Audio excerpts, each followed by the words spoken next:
मी सर्वप्रथम तुम्हा सर्वांचं स्वागत करते.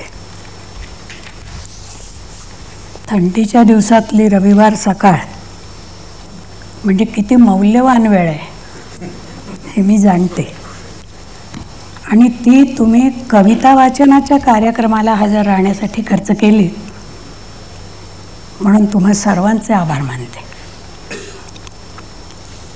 8 नोव्हेंबर हा भाईचा जन्मदिवस. परवाच्या 8 नोव्हेंबरला मुंबईला पु ल देशपांडे महाराष्ट्र कला अकॅडमी ही स्थापन करण्यात आली. वेगवेगळ्या क्षेत्रातले जगभरातले कलाकार यापुढे तिथे आपल्या कलेचा आविष्कार करत राहतील. अशा ठिकाणाला भाईचं नाव देऊन त्या नावाचा हा जो गौरव करण्यात आला त्याबद्दलची कृतज्ञता व्यक्त करण्यासाठी म्हणून मी ही ध्वनिफीत त्या अकॅडमीत भाईच्या 3ऱ्या स्मृतिदिनी म्हणजे 12 जूनला तिथे दाखवावी याच्यासाठी मी तयार करते. रंगमंचावरून मर्ढेकर, खानोलकर, बोरकर यांच्या कविता आम्ही उभयता सादर करीत होतो. तत्पूर्वी गडकरी दर्शन म्हणून एक कार्यक्रम आम्ही करत असू. नाटककार राम गणेश गडकरी हे गोविंदाग्रज या नावाने कविता लिहित आणि खास विनोदी लेखन बाळकराम या नावाने करीत. गडकऱ्यांच्या या 3 रूपांचं दर्शन घडावं म्हणून आम्ही त्या कार्यक्रमातून कविता वाचन, नाटकाचे प्रवेश काही करणं स्टेजवर, ड्रेपरी, मेकअप ह्याच्या सकट असं करत होतो. त्या कार्यक्रमातला कवी गोविंदाग्रज यांच्या मी सुरुवातीला 2-2.5 कविता फक्त वाचणार आहे. 2-2.5 अशासाठी म्हटलं की त्या काळचे कवी चांगल्या 3-3, 4-4, 5-5 पानाच्या कविता करत आणि तरीही शेवटी अपूर्ण असं लिहिलेलं असायचं. गडकऱ्यांच्या अशाच एका अपूर्ण कवितेचा त्यातला सुद्धा परत अर्धामुर्धाच भाग मी सुरुवातीला वाचला. भाई वरवर गमतीने सांगायचा, पण गडकरी गेले आणि 9-9.5 महिन्यांनी आपण जन्माला आलो ह्या गोष्टीचा भाईला अभिमान वाटत होता हे मला माहिती आहे. तेव्हा आजच्या कार्यक्रमाची सुरुवात मी गोविंदाग्रजांपासून करण्याचं हे एक कारण आहे. गडकऱ्यांचं श्री महाराष्ट्र गीत. मंगल देशा पवित्र देशा महाराष्ट्र देशा, प्रणाम घ्यावा माझा हा श्री महाराष्ट्र देशा. राकट देशा कणखर देशा दगडांच्या देशा, नाजूक देशा कोमल देशा फुलांच्याही देशा. अंजन कांचन करवंदीच्या काटेरी देशा, बकुल फुलांच्या पराजक्ताच्या दळदारी देशा. भावभक्तीच्या देशा आणिक बुद्धीच्या देशा, शाहीरांच्या देशा कर्त्या मर्दांच्या देशा. ध्येय जे तुझ्या अंतरी निशाणावरी नाचते करी, जोडी इह परलोकासी व्यवहारा परमार्थासी, वैभवासी वैराग्यासी झरीपटक्यासह भगव्या झेंड्याच्या एकची देशा. प्रणाम घ्यावा माझा हा श्री महाराष्ट्र देशा. अपर सिंधूच्या भव्य बांधवा महाराष्ट्र देशा, सह्याद्रीच्या सख्या जिवलगा महाराष्ट्र देशा. पाषाणाच्या देही करिसी तू हिरव्या वेशा, गोदा कृष्णा भीमा तुझ्या ललाटीच्या रेषा. तुझ्या देही करी प्रतिष्ठा प्रथम प्राणांची, मंगलवसती जनस्थानींची श्री रघुनाथांची. भिन्न वृत्तीची भिन्न भिन्न ही भिन्न जीवतत्वे, तुझिया देही प्रकट दाविती दिव्य जीवसत्वे. चित्पावन बुद्धीने करिसी तू कर्तबगारी, देशस्थाच्या खुल्या दिलाची तुझला दिलदारी. कायस्थाचे इमान फिरवी रक्ताचा फेर. गडकरी स्वतः कायस्थ होते. कायस्थाचे इमान फिरवी रक्ताचा फेर, ठाक मराठी मनगट दावी तुझे हाड पेर. ठाई ठाई पांडव लेणी सह्याद्री पोटी, किल्ले 27 बांधिले सह्याद्री पाठी. तोरणगडचा प्रतापगडचा पन्हाळगडचाही, लढवय्या झुंजार डोंगरी तूच सख्या पाही. सिंधुदुर्ग हा विजयदुर्ग हा ही अंजनवेल, दर्यावर्दी मर्दुमकीची ग्वाही सांगेल.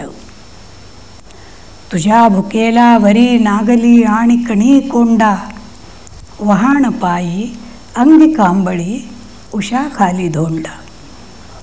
विळा कोयता धरी दिगंबर दख्खनचा हात, इकडे कर्नाटक हास तसे तिकडे गुजरात. आणि मराठी भाला घेई दख्खन कंगाल, इकडे इस्तंबूल थरारे तिकडे बंगाल. हे मी इथेच थांबते. अजून पुष्कळ मोठी आहे आणि तरी परत अपूर्णच आहे. याच्या पुढची कविता आहे गडकऱ्यांची, प्रेम आणि मरण. हे आपल्यापैकी बहुतेक सगळ्यांना तोंडपाठ असेल, तरी म्हणून दाखवते. प्रेम आणि मरण. कुठल्याशा जागी देख, कुठल्याशा जागी देख, मैदान मोकळे एक पसरले. वृक्ष थोर एकच त्यात, वाढला पुऱ्या जोमात सारखा. चहूकडेच त्याच्या भवते, गुडघाभर सारे जगते तेतले. झुडपेच खुरट इवलाली, मातीत पसरल्या वेली माजती. रोजती कैक उपजती, आणखी मरती नाही त्या गणती. दाद ही अशांची नव्हती त्याप्रती. त्यासाठी मैदानात किती वेली तळमळतात सारख्या. परी कर्माचे विंदान, काहीतरी असते आन चहूकडे. कोणत्या मुहूर्तावरती मेघात वीज लखलखती नाचली, त्या क्षणी त्या क्षणी त्याची मनी तरंगती झणी. गोडपण जहरी प्रीतीच्या नवथर लहरी नकळता. तो ठसा मनावर ठसला, तो घाव जिव्हारी बसला त्याचिया. वेड पुरे लावी त्याला, गगनातील चंचल बाला त्यावरी. जाती धर्म त्याचा सुटला, संबंध जगाशी तुटला त्याचिया. आशा ही कोणती काही राहिली नाही, सारखा जाळी. ध्यास त्यास तिन्ही काळी एक तो. मुसळधार पाऊस पडला, परी कधी टवटवी त्याला येईना. जरी वारा करी थैमान, तरी हलेन त्याचे पान एकही. कैकदा कळ्याही आल्या, नच फुलल्या काही केल्या परी कधी. तो योग, तो योग खरा हट योग, प्रीतीचा रोग लागला ज्याला. लागते जगावे त्याला हे असे. ती त्याची स्थिती पाहून या, ती दीडवितीची दुनिया बडबडे. कुणी हसे, कुणी करी कीव, तळमळे कुणाचा जीव त्यास्तव. कुणी दयाही त्यावर करती, स्वर्गस्थ देव मनी हसती त्याप्रती. निंदिती कुणी त्याप्रती, नजर चुकविती भीतीही कोणी. जड जगास अवजड गोणी होईतो. इश्काचा जहरी प्याला, नशिबाला ज्याच्या आला हा असा, टोकाविण चालू मरणे, ते त्याचे होते जगणे त्यापुढे. पटतना जगी जगपणा त्याची आमना, भाव त्या टाकी, भाव त्या टाकी, देवातून दगडची बाकी राहतो. या परी तपश्चर्याती, किती झाली नतीला गणती राहिली. इंद्राच्या इंद्रपदाला, थरकाप सारखा सुटला भीतीने.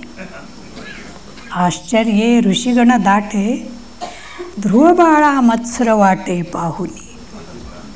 तो स्वतः तपोदेवता, काळ संपता, प्रकटली अंती, वरम ब्रूहि झाली वदती त्याप्रती. तपफळास आले पाही, मागजे मनोगत काही तुझ हवे. हो चिरंजीव लवलाही, कल्पवृक्ष दुसरा होई नंदिनी.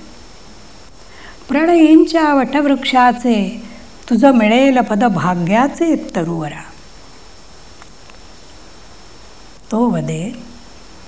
तो वदे देवी सर्व दे, हेच एक दे, भेटवी मजला, जीवीच्या जीवांची बाला एकदा. सांगती हिताच्या गोष्टी, देवांच्या 33 कोटी त्याप्रती. ही भलती आशा बारे, ही भलती आशा बारे, सोडी तू वेड हे सारे घातकी. स्पर्शासह मरणची आणि, ती तुझ्या जीवाची राणी त्या क्षणी. ही अशी शुद्ध राक्षसी काय मागसी, माग तू काही, लाभले कुणाला नाही जे कधी. तो हसे जरा उपहासे, मग सवेच वदला त्रासे त्याप्रती. निष्प्रेम चिरंजीवनते, जगी दगडालाही मिळते धिक्तया. क्षण एक पुरे प्रेमाचा, वर्षाव पडो मरणांचा मग पुढे. निग्रहे वदुनी शब्द हे, अधिक आग्रहे, जीव आवरुनी, ध्यानस्थ बैसला फिरुनी वृक्ष तो. तो निग्रह बघुनी त्याचा, निरुपाय सर्व देवांचा झाला. मग त्याला भेटायाला, गगनातील चंचल बाला धाडिली. धावली उताविळ होत, प्रीतीची जळती ज्योत त्याकडे. कडकडे तयावर पडे, स्पर्श जो घडे, वृक्ष उन्मळला, दुभंगून खाली पडला.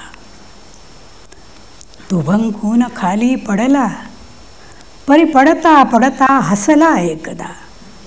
हर्षाच्या येऊनी लहरी, फडफडुनी पाने सारी हासली. त्या कळ्या सर्वही खुलल्या,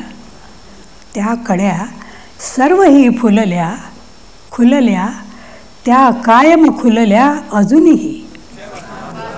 तो योग खरा हट योग प्रीतीचा, रोग लागला ज्याला, लाभते मरणही त्याला हे असे.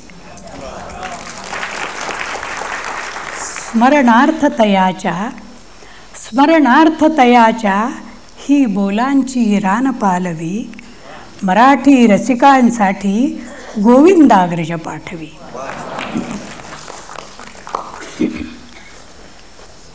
आता याच्या पुढची गोविंदाग्रजांची एक छोटीशी कविता आहे.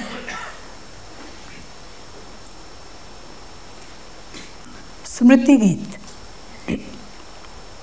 याला उत्तरराम चरिताचा त्याची पार्श्वभूमी आहे.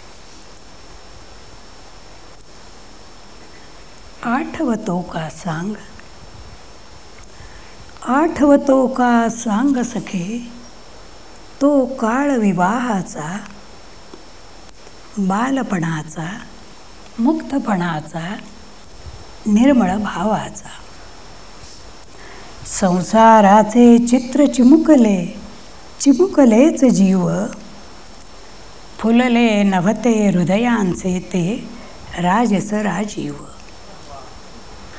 पाहात होते तात तदा त्या लीला बाळांच्या, जणू आठवती त्यासही लीला त्याच सुकाळाच्या.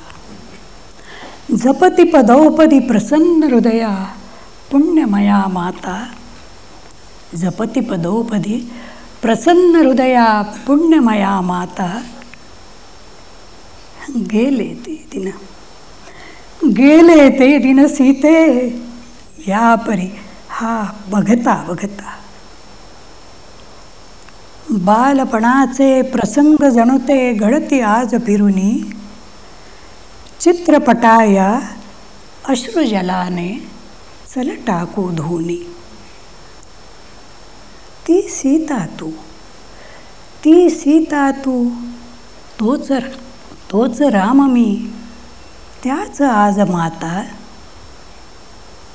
परी जे गेले दिन ते आता, येतील का आता.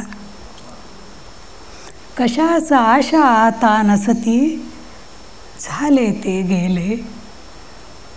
सुकले फूल न वास देत जरी अश्रूंनी भिजले, सुकले फूल न वास देत जरी अश्रूंनी भिजले.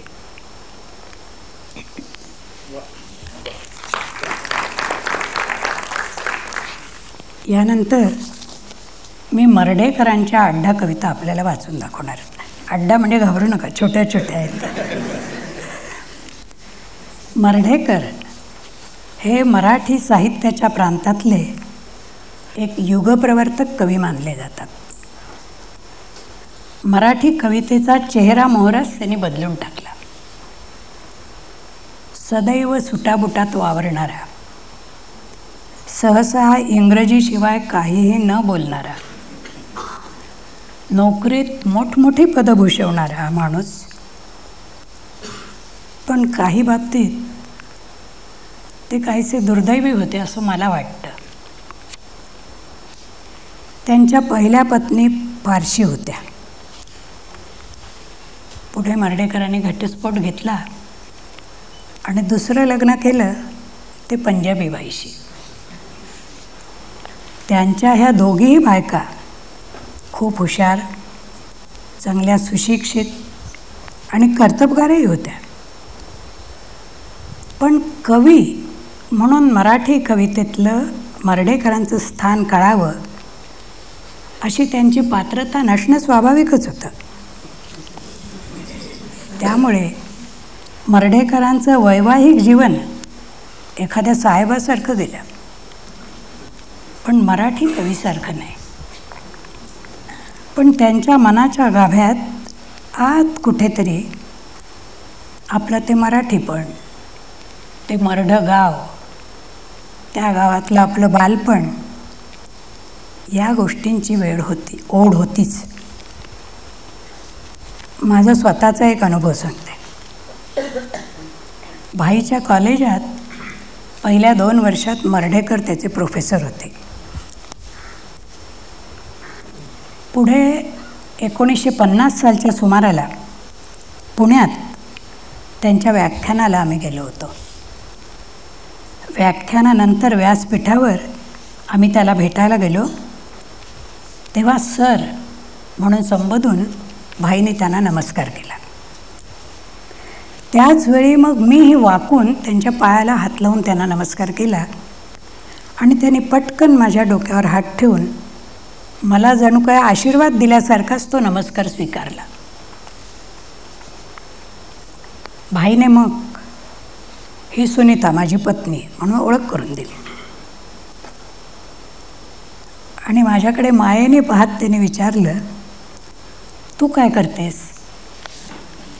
त्यात तू ह्या शब्दानेच माझा उरला सुरला सगळी भीती नाहीशी झाली. आणि मी त्यांना म्हटलं, मी दुसरं काय करणार, तुमच्या ह्या शिष्याचा संसार. मग पुढे जे काही थोडं बहुत बोलणं झालं त्यातून कळलं की 2-4 दिवस अजून ते पुण्यातच आहेत. तेव्हा त्यातच एक वेळ आमच्या घरी जेवायला यायचं मी त्यांना आमंत्रण दिलं आणि तेही त्यांनी स्वीकारलं. जेवणातलं त्यांना काय काय आवडेल, मांसाहारी की शाकाहारी, गोड पदार्थ कुठला आवडेल वगैरे विचारल्यानंतर ते मला म्हणाले, मला आवडेल ते तुला करता येईल? मी म्हटलं, काय आवडतं ते सांगा तर खरं, प्रयत्न जरूर करेन. ते म्हणाले, मला पिठलं आणि भाकरी खायची आहे, तुला भाकरी करता येते? भाईने पटकन सांगून टाकलं, सुनीता काय फर्स्ट क्लास भाकऱ्या करते. मग त्याने आणखी एक आपली इच्छा व्यक्त केली. ते म्हणाले, खरं तर मला खाली पाटावर बसून जेवायला आवडेल. त्या काळात रामला माहिती आहे, आमच्याकडे आमची स्वतःची राहायची जागा नव्हती. आमचे एक स्नेही 1-2 वर्षासाठी परदेशात गेले होते. तेव्हा त्यांनी आपल्या सामान सुमानासह आपलं सगळं घर आम्हाला वापरायला दिलं होतं. तिकडे असा बैठा ओटा, पाट, ताटं असलंच सगळं होतं. त्यामुळे मर्ढेकर अगदी खुश होत गेले. किती साधीसुधी गोष्ट, पण त्यांचा तो डोक्यावर हात ठेवून दिलेला आशीर्वाद आणि ती पिठलं भाकरीची मेजवानी, काय काय गोष्टी आयुष्यात कधीही विसरल्या जात नाहीत. त्यातलाच हा माझा एक फार मोठा मोलाचा ठेवा आहे.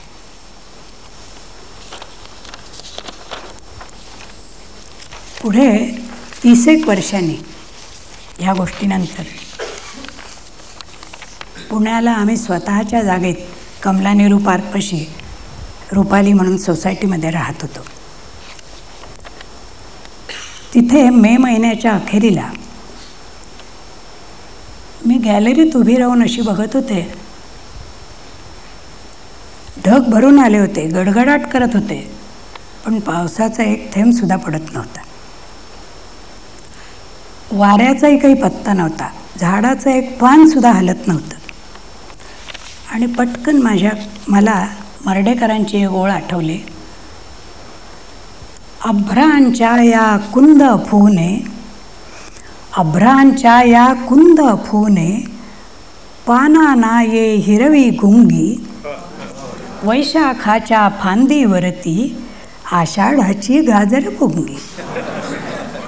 पुढली ओळ काय आठवेना. भाईला विचारलं, त्यालाही माहीत नव्हतं. मग मी मर्ढेकरांची कविता पुस्तकच काढलं आणि वाचता वाचता माझ्या लक्षात आलं, हा कवी किती समर्थ आहे. आणि आम्ही दुर्बोध म्हणून त्याला बाजूला टाकून दिलं. मग वाटलं, ही कविता आपण रसिकांच्या पुढे वाचली पाहिजे. भाईने मनावर घेतलं तर आम्ही दोघं मिळून हे काम करू शकू. मग तोही तयार झाला. कवितांची निवड, क्रमवारी, कुठली कोणी म्हणायची ते, विभागणी, असं सर्व आम्ही केलं. आणि मर्ढेकरांची कविता एक अभिवाचन असा 1 तास 1.5 तासाचा आम्ही कार्यक्रम त्यावेळी सादर केला.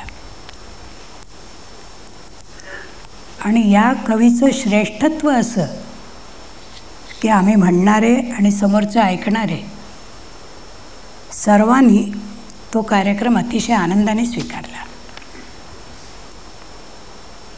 त्या कार्यक्रमाचा मग बोलबाला झाला. आणखीनही इतर ठिकाणी कार्यक्रम प्रयोग करावे लागले.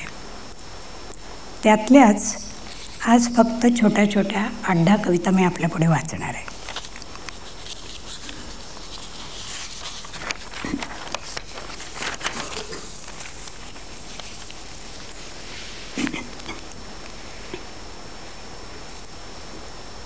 मर्ढेकर थोडेसे दुर्बोध कवी आहेत, हे आपल्याला माहितीच आहे, परत नाही सांगत.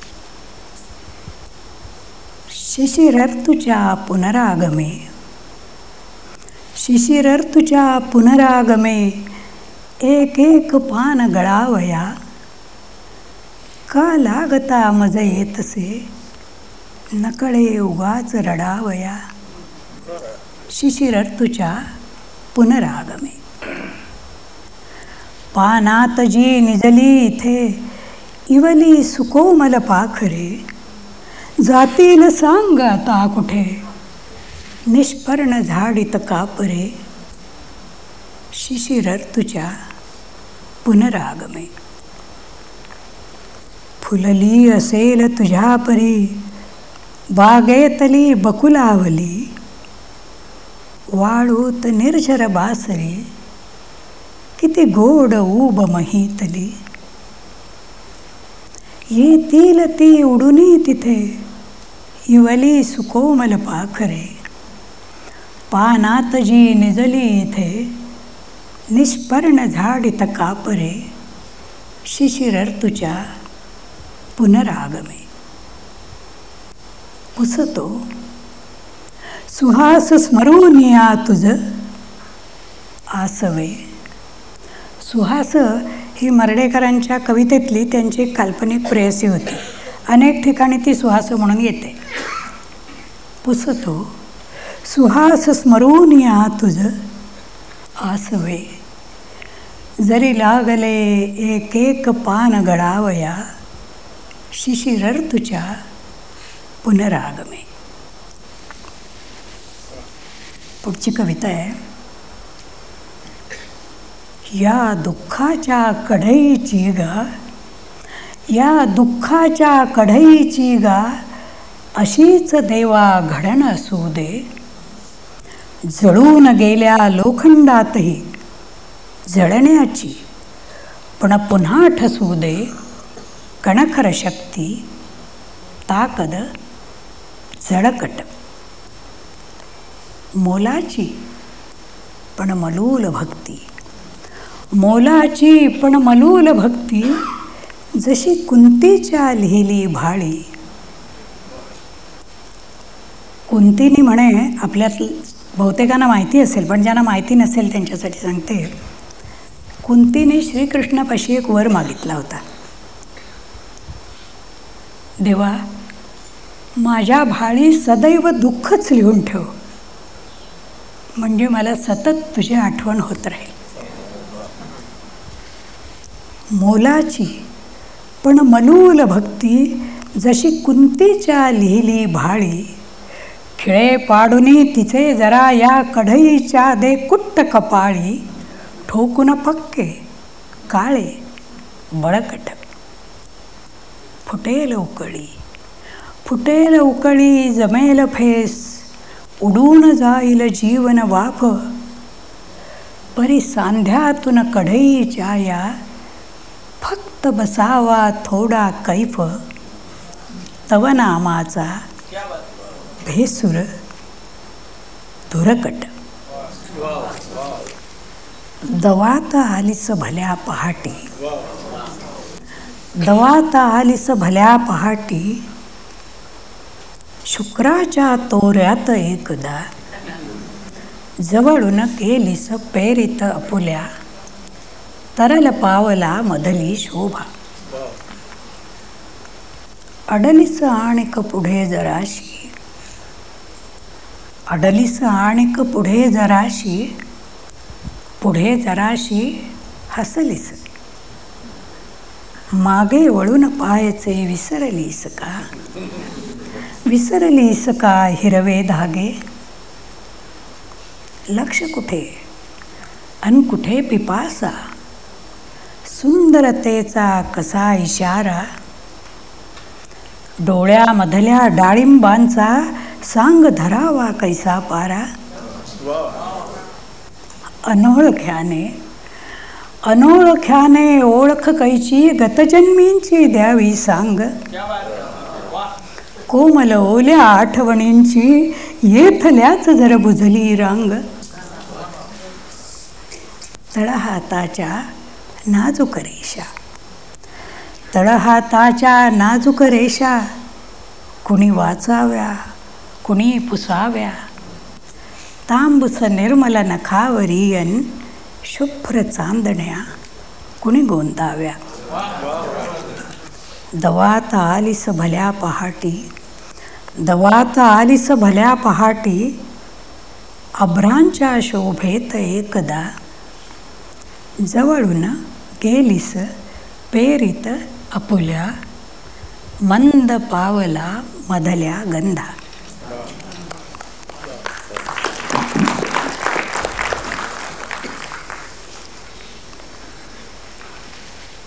पुढची अशीच छोटीशी कविता आहे. पोर सवदा होतीस काल परवा पावेतो, पोर सवदा होतीस काल परवा पावेतो, होता पायातही वारा काल परवा पावेतो. आज टपोरले पोट, आज टपोरले पोट, जैशी मोगरीची कळी. पोर सवदा होतीस काल परवा पावेतो, होता पायातही वारा काल परवा पावेतो. आज टपोरले पोट, जैशी मोगरीची कळी, कुशीतून पडे पायी, छोट्या जीवाची साखळी. पोर सवदा होतीस काल परवा पावेतो, थांब थांब उद्याचे माऊली, तीर्थ पायाचे घेतो. थांब. ही जी कुशीतून पडे पायी, छोट्या जीवाची साखळी, ती साखळी कधी बेडी होऊन येते तर कधी पैंजण होऊन येते. आपल्या मनाप्रमाणे ती आपल्याला दिसते. येशील तेव्हा, येशील तेव्हा म्हणजे येण्याची खात्री नाही आहे. येशील तेव्हा जपून येतो, येशील तेव्हा जपून येतो, ठिसूळ माझ्या पहा बरगड्या. आलिंगन तू देता मजला कडकडुनी, त्या पिचतील निधड्या. परंतु टाळू नको यावया, परंतु टाळू नको यावया, ठिसूळ माझ्या म्हणून बरगड्या.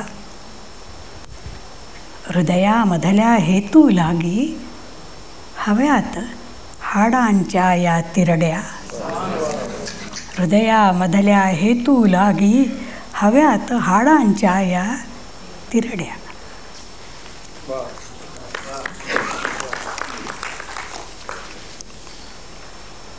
पुढची कविता आहे. मर्ढेकरांनी आपल्या कवितांना शीर्षक दिली नाहीत, त्यामुळे कोणती कविता ती सांगता येत नाही. पुढची एवढंच मी म्हणते. असे काहीतरी व्हावे, असे काहीतरी व्हावे, अशी होती दाट इच्छा. असे काहीतरी व्हावे, अशी होती दाट इच्छा. असे काहीतरी झाले, पुरविते तेच पिच्छा.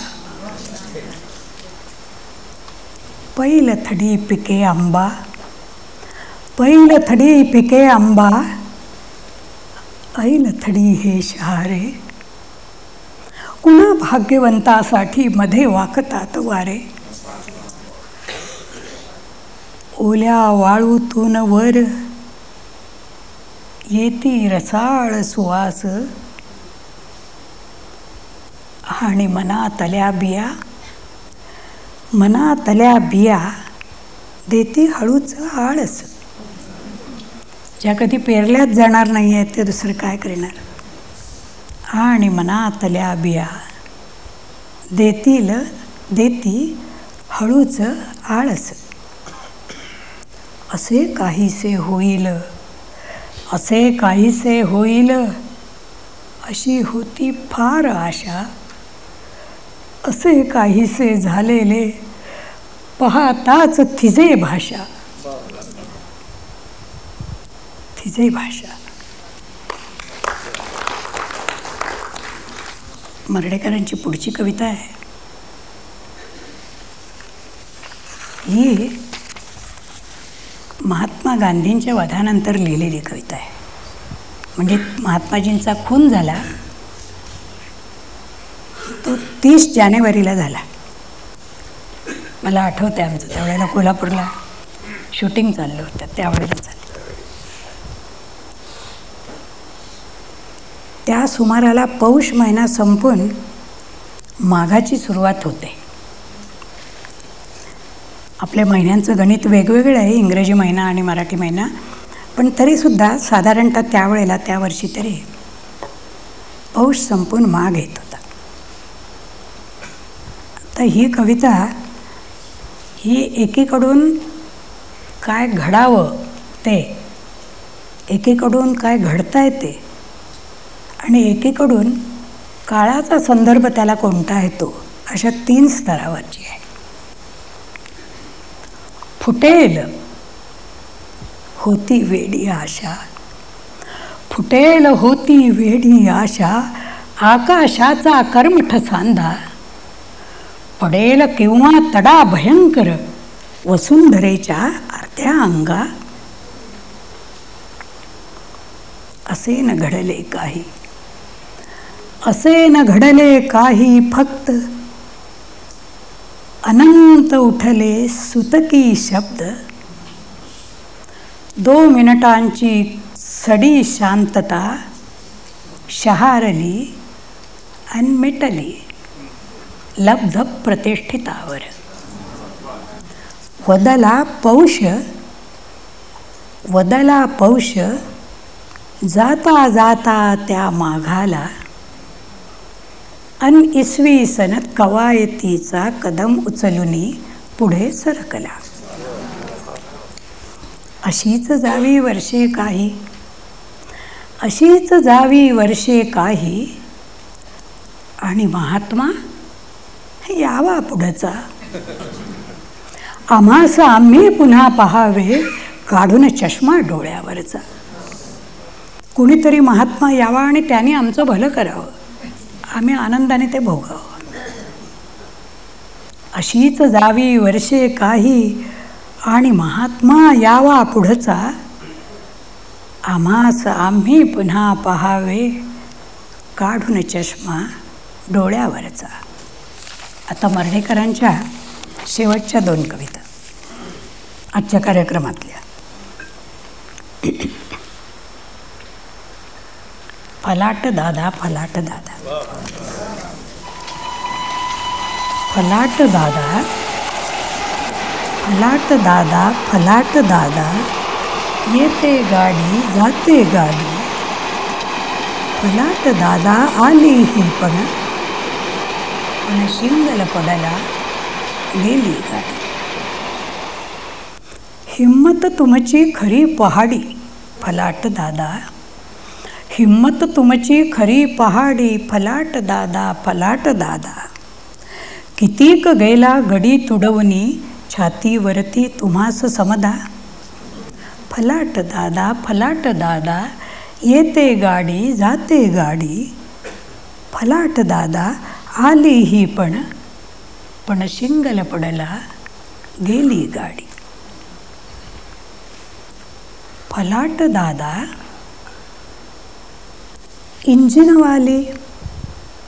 इंजिनवाले पसंत पहिली भपकेदार, का आता ही इलेक्ट्रिकीची नकटी नागिण तल्लखतार. किती पायांची छोट्या मोठ्या मऊ चामडी गेला हुंगुन, किती पायांची छोट्या मोठ्या मऊ चामडी गेला हुंगुन, किती बुटांच्या ठोकर टाचा फलाट दादा गेला पचवून.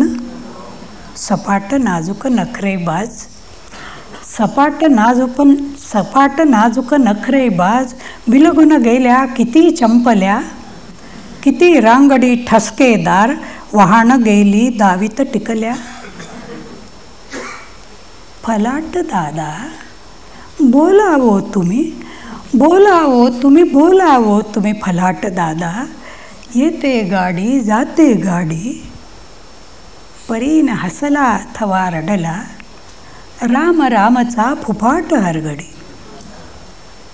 किती बावटे वाले दादा, मुछीदार अन मुछी बगरभी, हमाल पोर्टर निळे तांबडे, तुम्ही पाहिले हजर जबाबी. पचक पान ह्यो कुणी थुंकिले, पचक पान ह्यो कुणी थुंकिले, कुणी मायेचे निरोप दिधले, बिडीबाचीस कुणी इकीत फिरले, विलायती कुणी मुके घेतले.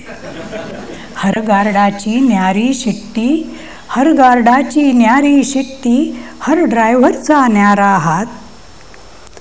तुम्हास दादा ठाऊक आहे, पर सर्व्यांची बारीक बात. बोलावो तुम्ही, बोलावो तुम्ही, बोलावो तुम्ही फलाट दादा. येते गाडी जाते गाडी, उरात गुपिते कितीक तुमच्या. बोलावो तुम्ही, गेली गाडी. बोलावो तुम्ही. किती तोऱ्याने ऐट बाजन दिमाख दावित घेत सलामी. थू गाडी ही येई जाई, झगाड जणू ही राणी वाणी. फलाट दादा मनात ठसली झोकदार ही पल्लेवाली. फटाकडी लोकल गाडी, चटक चांदणी थिल्लर पटली.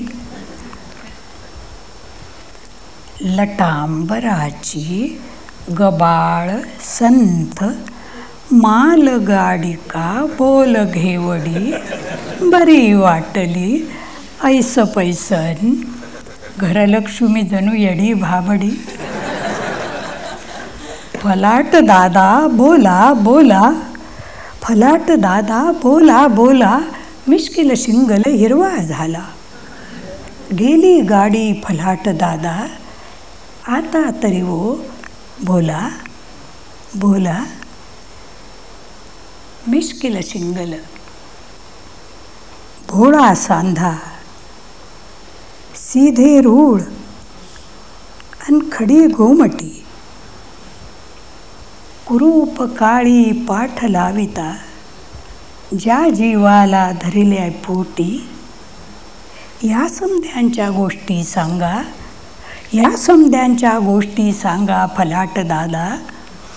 फलाट दादा आली गाडी, बोलावो तुम्ही. पाठ टेकितो, शिंगल पडला, गेली गाडी. फलाट दादा, फलाट दादा बोलावो तुम्ही, बोलावो तुम्ही. गेली गाडी, बोलावो तुम्ही. फलाट दादा, फलाट दादा.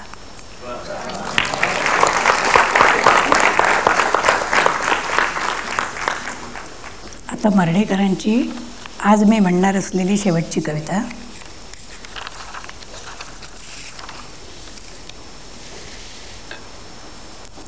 अजून येतो वास फुलांना, अजून येतो वास फुलांना. अजून माती लाल चमकते, खुरट्या बुंध्यावरी चढून अजून बकरी पाला खाते.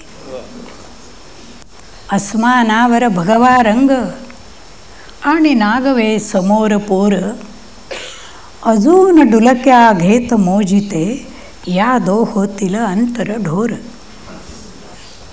भूकंपाचा इकडे धक्का, पलीकडे अन युद्ध नगारे. चहूकडे अन एकच गिल्ला, जुन्या शवावर नवे निखारे. फक्त रातला देव पाहतो, फक्त रातला देव पाहतो. कुठे जाहली माझी फत्ते. माणूस म्हणतो, चिरंतनाचे मनात माझ्या अस्सल कित्ते.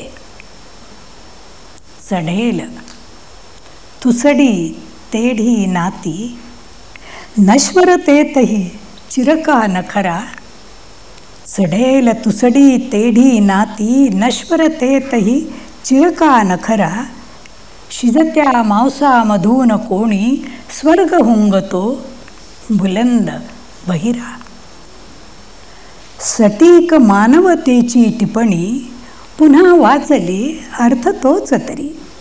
सटीक मानवतेची टिपणी पुन्हा वाचली अर्थ तोच तरी. आभाळाच्या पल्याड स्पंदन टिपरी त्याची ह्या मडक्यावरी. जगून थोडे अखेर मरणे. जगून थोडे अखेर मरणे, उघड झाप ही डोळ्यांचीच. अंधारातून राडाराचा किरण चालला, सलत पुढेच. कार्तिकातले गव्हाळ ऊन, जरी मनाची अशा रीतीने. फाडून बघते ढिली कातडी, जखम आतली जुन्या भीतीने.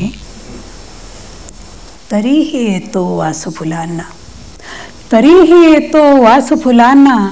तरीही माती लाल चमकते, खुरट्या बुंध्यावरी चढून.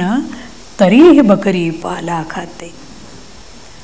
अस्मानावर भगवा रंग आणि नागवे समोर पोर. तरीही डुलक्या घेत मोजिते, या दोहोतील अंतर ढोर. तरीही येतो वास फुलांना, अजून येतो वास फुलांना. अहो बत महद्भाग्यम, द्रष्टुम व्यवसितावयम.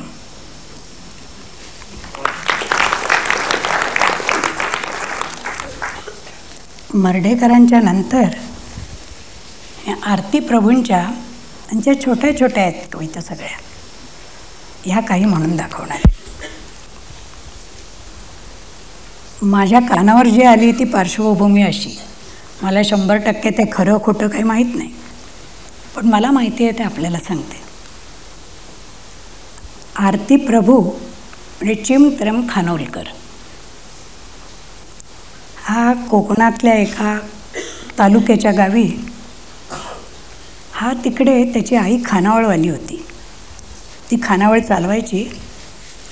असे बदली वगैरे होऊन आलेले 8-10 लोक 1-2-3 वर्षासाठी किंवा 1-1.5-2 वर्षासाठी हे सतत तिच्या खानावळीत जेवायला यायचे. आणि सकाळी येऊन त्या गावात संध्याकाळी काम आटपून परत जाणारे असे 1-2-4 लोक कोणतरी यायचे. ते आज आले, उद्या दुसरा आला असे. आता ही त्याची आई खानोलकरची, ही बिचारी बाजारराट कर, स्वयंपाक पाणी कर, त्यांना वाढ, सगळे कष्ट, भांडी धुणी सगळं ती करायची. आणि हे गृहस्थ टेबलाशी बसून गल्ल्यावर बसायचे. आता गल्ला तो काय असणार, महिन्यातून एकदा कोणीतरी पैसे देणार आणि रोजचे 1-2-4 लोक काहीतरी देऊन जाणार. आणि तिथे बसून हा सारखा काहीतरी लिहित असायचा. कपाळाला सदैव आठी, अत्यंत तुसडा चेहरा, पण तो कोणाची पर्वा न करता ते लिहित बसायचं. तिकडे नेहमी जेवायला येणारी जी 2 माणसं होती, त्यांना वाटायचं हा काय करतोय हा पोरगा, असा सारखा लिहून कागद आपली फुकट घालवतोय, काय लिहित असेल. मग त्यांना वाटलं हे काय लिहिणार, कुठल्या तरी पोरीला प्रेमपत्र लिहित असणार, बघू तर खरं काय लिहितंय तो. म्हणून एकदा त्या दोघांनी आपापसात अगदी व्यवस्थित नाटक ठरवलं आणि त्याप्रमाणे केलं. महिन्याच्या सुरुवातीला पैसे द्यायला म्हणून एक मनुष्य तिथे उभा राहिला. त्याने आपल्या हातातली पिशवी तिकडे टाकली. मग तो असे पैसे शोधत असताना खिशात ह्या दुसऱ्याने तिथले सगळे कागद गोळा करून असे करून ते पिशवीवर टाकले. तेवढ्यात ह्याने त्याला विचारलं, अरे थोडे कमी पडत आहेत, पैसे देतो का. त्याने काढून दिले. मग ते पैसे त्याचे दिले आणि जणू काय नकळत असे ते पिशवीत त्या कागद ते घातले सगळे आणि पिशवी उचलून चालायला लागले. समजा याने हटकलं तर ते सगळं काढून द्यायचं, अरे सॉरी म्हणून. पण ह्याने काहीही हटकलं नाही, काही बघितलंसुद्धा नाही त्यांच्याकडे आणि ते आपल्या घरी ते कागद घेऊन गेले. आणि ती प्रेमपत्र वाटलेले कागद ते उघडून बघतात तर असं उभं उभं काहीतरी लिहिलेलं. आता आपली सोपी व्याख्या आहे, उभं लिहिलं की ते कविता, आडवं लिहिलं की ते गद्य. तेव्हा आता ही नक्कीच कविता असणार, पण वाचलं तर त्यांना त्याचा काहीही अर्थ कळेना. मग त्यांच्या डोक्यात कल्पना आली, हे असलं काहीतरी ते मुंबईला मौज प्रकाशनचं सत्यकथा म्हणून एक आहे, ते असलं काहीतरी छापतं, तर आपण त्यांच्याकडे पाठवून देऊया. म्हणून त्यातल्या काही कविता त्याने आपल्या हस्ताक्षरात लिहून काढल्या आणि सत्यकथा साप्ताहिक मुंबई पाठवून दिल्या. आणि त्यानंतर पुढले एक 3-4 महिने ते सत्यकथेचे अंक चाळून बघत होते, पण त्यात एकही कविता छापून आली नाही. त्यानं म्हटलं असं कसं झालं. आणि तेव्हा त्यांना सुचलं की हे सत्यकथेचे जे लोक आहेत हे असे चिमत्रम खानोलकर वगैरे असल्या नावाच्या लोकांच्या कविता छापणार नाहीत, ते पोरीबाळींच्या कविता छापतात. तर हा जो खानोलकर होता त्याचं आडनाव प्रभू खानोलकर, म्हणून त्याने ते प्रभू नाव घेतलं. आणि त्या काळातलं एक आधुनिक मुलीचं नाव आरती, असं आरती प्रभू या नावाने तीच कविता परत तशी लिहून अगदी बरोबर सगळा पत्ता व्यवस्थित या खेपेला लिहून ते पाठवून दिलं. आणि ते नेमकं श्रीपू भागवतांच्या हातात पडलं. आणि त्यांनी वाचल्यावर ते अचंबितच झाले. हे किती थोर आहे ही कविता ही त्यांच्या लक्षात आली. आणि त्यांनी पत्ता यांचा दिला होता, आरती प्रभू केअर ऑफ चिमत्रम खानोलकर. त्यामुळे त्यांनी आणखी कविता वगैरे मागवायला सुरुवात केली. आणि नुसत्या कविताच नाहीत, कविता, कथा, कादंबऱ्या, नाटकं, हे असं सर्व तऱ्हेचं लिखाण, आणि तेही असं उच्च प्रतीचं, वाचून लोक संभ्रमित झाले. हा कोण संप्रती नवा पुरुषावतार, अशी पुष्कळांची गत झाली. आणि हे जेव्हा असं छापून यायला लागलं तेव्हा हा कवी घाबरून गेला. आपण कोणतरी अद्वितीय आहोत असा अहंकाराचा वारा तर आपल्या मनाला स्पर्श करणार नाही ना. म्हणून कासावीस झालेल्या ह्या कवीच्या त्या कासाविशीतून शब्द फुटले, ये रे घना, ये रे घना, ये रे घना, नाऊ घाल माझ्या मना. एकदम त्या दयाघनालाच त्यांनी हाक मारली. साधं पाण्याने धुवून टाक वगैरे नाही, न्हाऊ घाल. आई ज्या मायेने आपल्या मुलाला न्हाऊ घालते तसं ये रे घना, ये रे घना, ये रे घना, न्हाऊ घाल माझ्या मना. फुले माझी अळूमाळू, शब्दसुद्धा कसे वापरलेत बघा. फुले माझी अळूमाळू, वारा बघे चुरगळू, नको नको म्हणताना गंध गेला रानावना. ये रे घना, ये रे घना, ये रे घना, नाऊ घाल माझ्या मना, नाऊ घाल माझ्या मना. याची पुढची कविता आहे,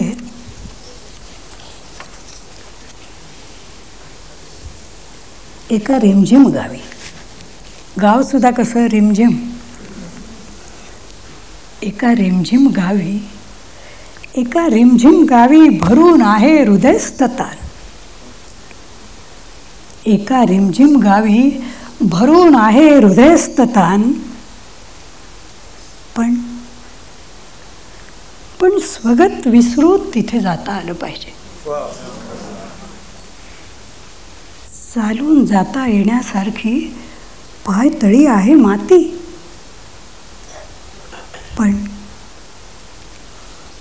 पण जाणं न जाणं तरी कुणाच्या हाती. जाणं न जाणं कुणाच्या हाती. याच सुरात पुढे म्हणतोय तो. दुसरी कविता आहे, हासा याचे आहे मला, हासा याचे आहे मला, कसे कसे हासा याचे. हासा याचे आहे मला, हासतच वेड्या जीवा, थोपटीत थोपटीत फुंका याचा आहे दिवा. हासा याचे कधी कधी आणि कुठे, कसे कसे आणि कुणा पास, इथे भोळ्या कड्या नाही, भोळ्या कड्या नाही, आस वाचा येतो वास, हासा याचे कसे आणि कुणा पास.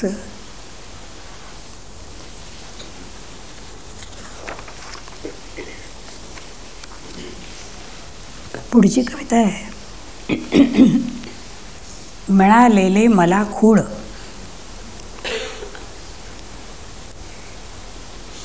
एका झाडाला एक पक्व असं पिकलेलं फळ आहे. एक पोपट येतो, त्याला टोच मारतो, थोडं काढतो आणि निघून जातो. आणि थेंब थेंब थेंब थेंब रस गळत राहतो. माझ्यासारखी एखादी व्यक्ती असती तर म्हणाली असती, काय पाखरू आहे, स्वतःही खाल्लं नाही, आमच्यासाठीही ठेवलं नाही. पण कवीला हे दृश्य कसं दिसतं बघा. फळा हळदिव्या, पिवळं ढम्मक पिकलेलं वगैरे नाही, हळदिवं. म्हणजे हळद लावलेली नवरी नवी अशी डोळ्यासमोर जणू काय उभी राहावी. फळा हळदिव्या झाकी, हिरवा असा पंख. फळा हळदिव्या झाकी, हिरवा असा पंख. रसगळे करी चोच लाल सरडंख. अशी पांघरून छाया, अशी पांघरून छाया, लावोनिया माया. आनंदाचे आसू लावी, कोण ओघळाया. कधी एकाएकी दाटे दिठीमध्ये खोल. एकाएकी दाटे दिठीमध्ये खोल. अश्रुपरी गोल गोल, गूढ त्याचा बोल. परी नाही कळलेला, परी नाही कळलेला, छंदी जुळलेला अर्थ त्याचा. अर्थ त्याचा अजूनही दूर उरलेला. दिसे पिशापरी केव्हा, दिसे पिशापरी केव्हा, बरळते आत. केव्हा लावण्याचे गूढ बसे उकलत. आहे त्याचे मिळालेले खूळ मला फक्त. आहे त्याचे मिळालेले खूळ मला फक्त. शून्याहून निळे, परी परी हासता आरक्त, हासता आरक्त.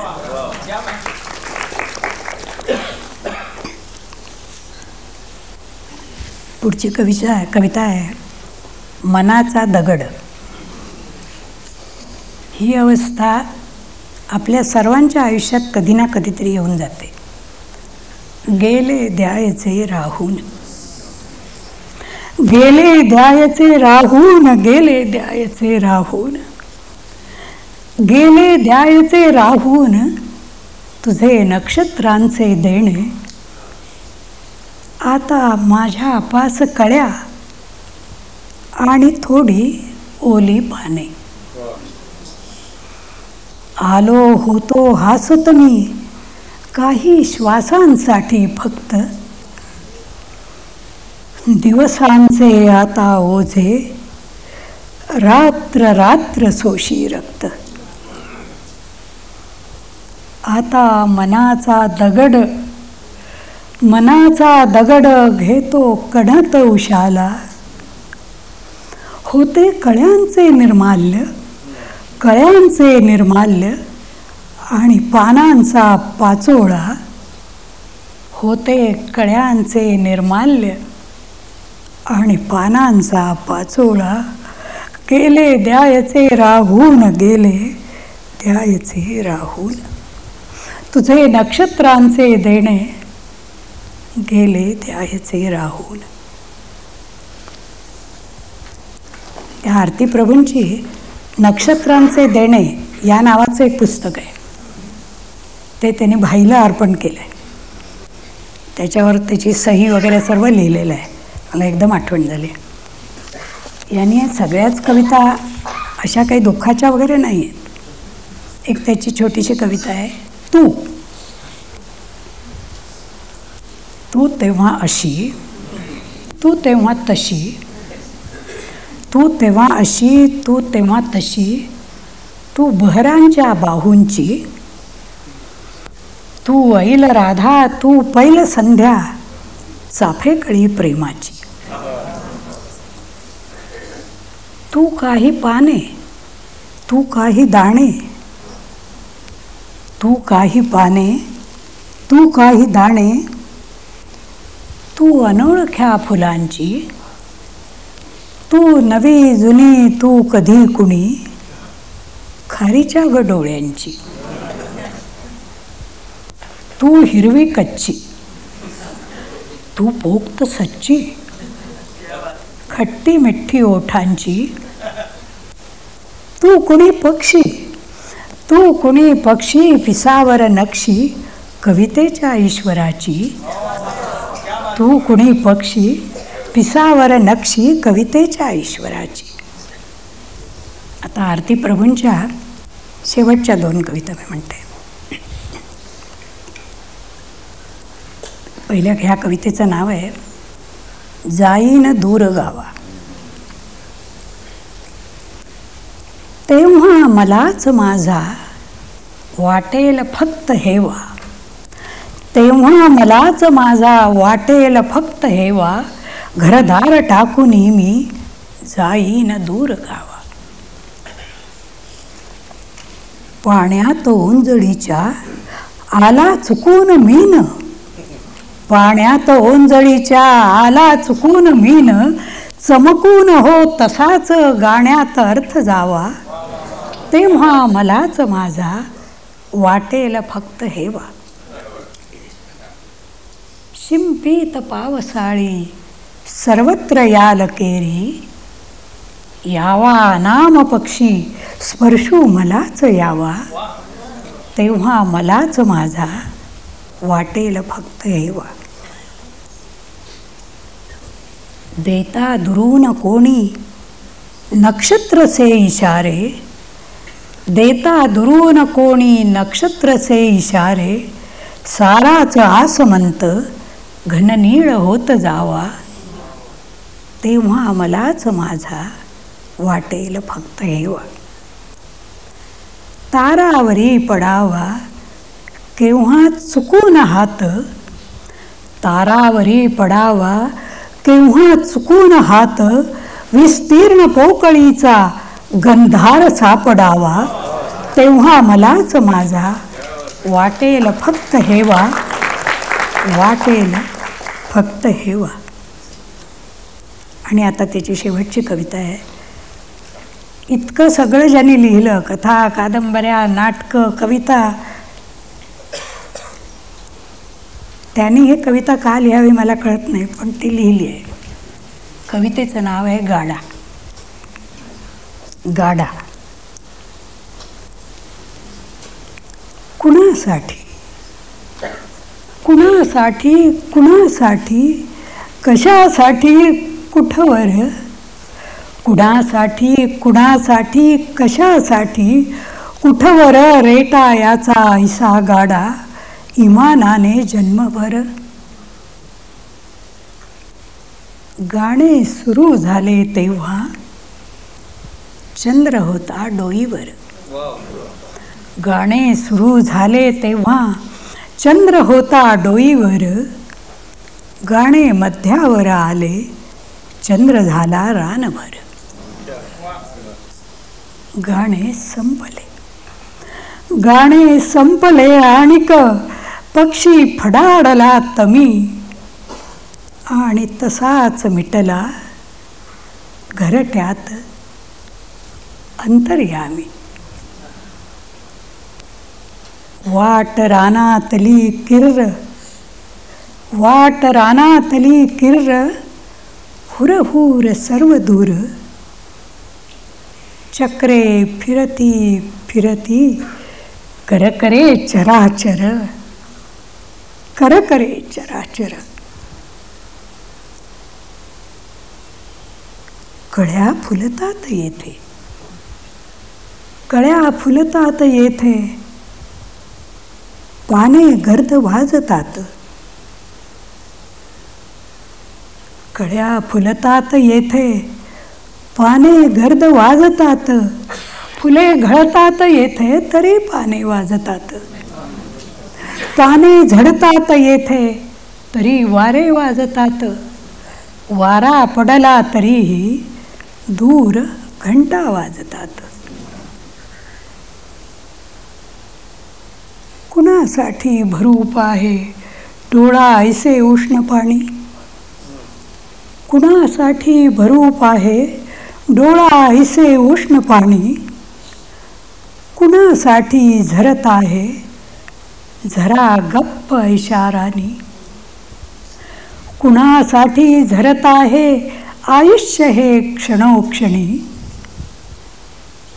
कुणासाठी रसभरे सालो साल फळातुनी. प्रश्न नव्हे पतंग.